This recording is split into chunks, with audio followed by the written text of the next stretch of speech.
Ebale ya Congo ejali lopangota kashi ejali sezela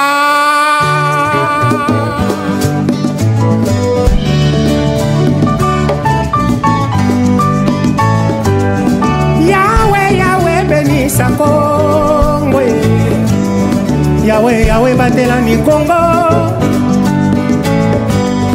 Yahweh Yahweh benisa Congo Yahweh Yahweh batela ni Congo. La composition, donc on n'a pas les noms, hein, mais les équilibres, c'est 65 membres, 42 pour le FCC, 23 pour le CACH. Comment est-ce qu'on peut justifier déjà la taille d'un tel gouvernement? Alors justement, c'est un accord de coalition entre des forces qui ne se font pas complètement confiance et pour lequel c'est vrai que c'était assez compliqué de décider ou de faire cette répartition. On a vu par exemple c'était très compliqué pour les ministères régaliens qui sont les ministères principaux en fait de gestion de l'État. Et ça a été d'ailleurs l'un des points qui a posé le plus de problèmes pendant toutes les négociations et qui explique aussi pourquoi ça a duré aussi longtemps. Et on voit bien que là-dedans, il y a eu une division, ministère des Affaires étrangères et ministère de l'Intérieur qui passe chez CACH. Mais Joseph Kabila et sa coalition obtiennent la défense et la justice. On voit que pour ces postes-là, il y a volonté aussi du côté des deux coalitions en fait d'avoir quand même un vice-ministre là-dedans. Pour rééquilibrer l'ensemble. Pour rééquilibrer l'ensemble. Donc c'est une manière un peu de dédoubler, c'est un peu la crainte d'ailleurs de la société civile, de dédoubler ou de s'autocontrôler dans un système. Et puis après, il faut savoir que quand même, la coalition du FCC, c'est une coalition extrêmement large avec énormément de partis. Hétéroclite, on l'a vu au Sénat d'ailleurs, où ça a posé pas mal de soucis. Voilà, et où pour maintenir ces coalitions, il faut quand même que chacun ait un poste. Et c'est un peu aussi là ce qui était reproché par la société civile, c'est de dire... clientélisme. Oui, on est sur une forme de clientélisme et que c'est pour ça qu'il y a cette taille-là et que jamais au Congo on avait eu des gouvernements aussi larges. Alors je vais relayer la seconde question de Vital. Il se demande quand est-ce qu'on aura la liste des ministres, où en est-on?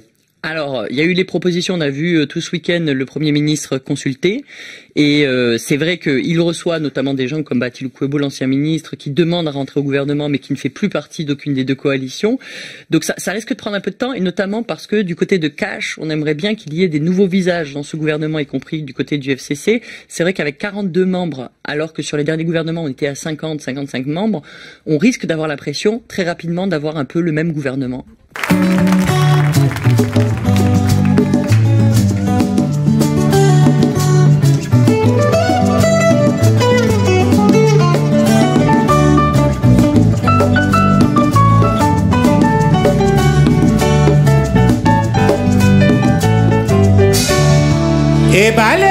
Et votre ancien camarade de l'opposition, adversaire malheureux, le 30 décembre dernier, Martin Fayoulou, dit même que vous êtes devenu une marionnette de Joseph Kabila. Bon, vous savez, en politique, lorsque vous avez un certain statut, et c'est le cas avec moi, je suis le président de la République, je dois accepter les bons points comme les mauvais points. Monsieur Fayoulou a le droit de s'exprimer à partir du moment où il ne diffame pas. Il a le droit de s'exprimer. Nous sommes en démocratie, en tout cas nous essayons de l'être. Moi je ne pense pas que je suis une marionnette. J'ai privilégié, et ça il faut le dire, la stabilité de l'État. Nous sommes dans une alternance qui s'est historiquement bien déroulée. Je crois qu'il faut préserver la paix et la stabilité du pays. Et c'est peut-être ça qui fait dire à certains que je suis une marionnette, parce qu'ils espéraient peut-être qu'il y ait du sang, qu'il y ait de la violence, comme nous avons toujours été habitués depuis nos années d'indépendance. Mais cette fois-ci, eh ben, mal leur en a pris, parce que il n'y aura pas de sang, il n'y aura pas de violence. Donc les choses devront se passer normalement, et bon, voilà. ce que je peux dire. Alors, à l'origine de ces tensions, il y a évidemment le scrutin présidentiel controversé. Alors, certes, la Cour constitutionnelle vous a proclamé vainqueur, mais la conférence épiscopale, la CENCO, forte de ses 40 000 observateurs, ainsi que des données attribuées à la commission électorale elle-même, ont donné Martin Fayulu largement vainqueur.